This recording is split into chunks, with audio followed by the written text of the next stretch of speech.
Good evening बच्चों, आज हम लोग करेंगे क्वेश्चन 3.2 एग्जाम्पल में the distance travelled by particle in the time T.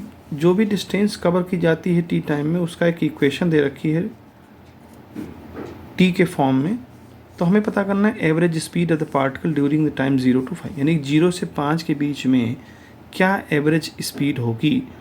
देखिए, एवरेज स्पीड निकालने के लिए सबसे पहले फार्मूला हमको लगाना पड़ता है total distance upon total time. तो सबसे पहले हमको देखना पड़ेगा कि 5 सेकेंड में कितना डिस्टेंस कवर करता है।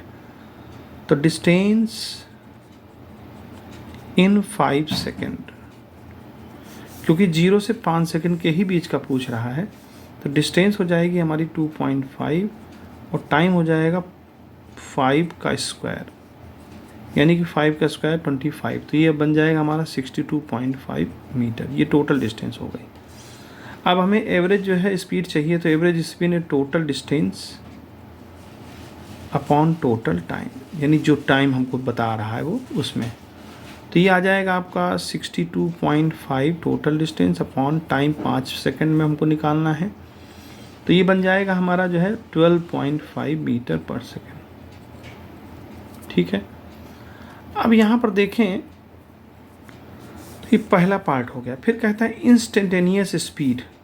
अब देखिए, सबसे पहले समझिए कि इंस्टेंटेनियस स्पीड क्या होती है। इंस्टेंटेनियस स्पीड होती है ds/dt, यानी dt टाइम में जो उसने, देखिए इंस्टेंटेनियस स्पीड का हम एक आपको समझाते हैं कि कैसे निकाला जाता है।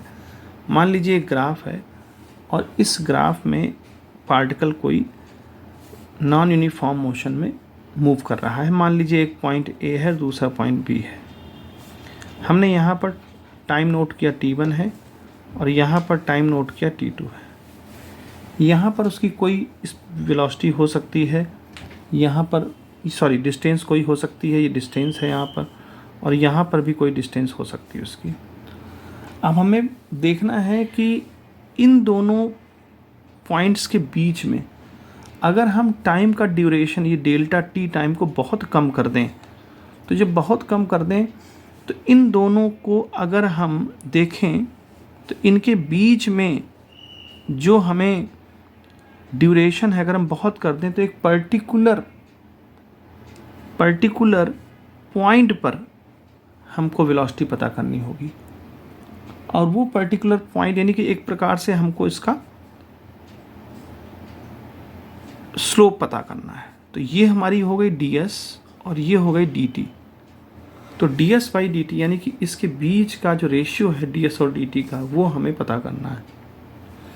अब हमें s दे रखा है 2.5 t²। तो अगर हम, चूँकि टाइम के फंक्शन में ये है, तो अगर हम इसको ds/dt कर लें, टाइम के फंक्शन में इसको डिफ्रेंशिएट कर लें, तो आ जाएगा 5t। और 5t का मतलब टाइम 5 है, तो 5 25 मीटर पर सेकेंड। ये इसकी इंस्टेंटेनियस वेलोसिटी हो गई, स्पीड हो गई। और इंस्टेंटेनियस स्पीड का मतलब यही होता है कि जो उसका टेंजेंट आता है, उस टेंजेंट का हमें स्लोप पता करना है। ये जो हमने टेंजेंट ड्रॉ किया है इन दोनों से, उसका स्लोप पता करना है। तो इस तरह से हम इस क्वेश्चन को सॉल्व करेंगे।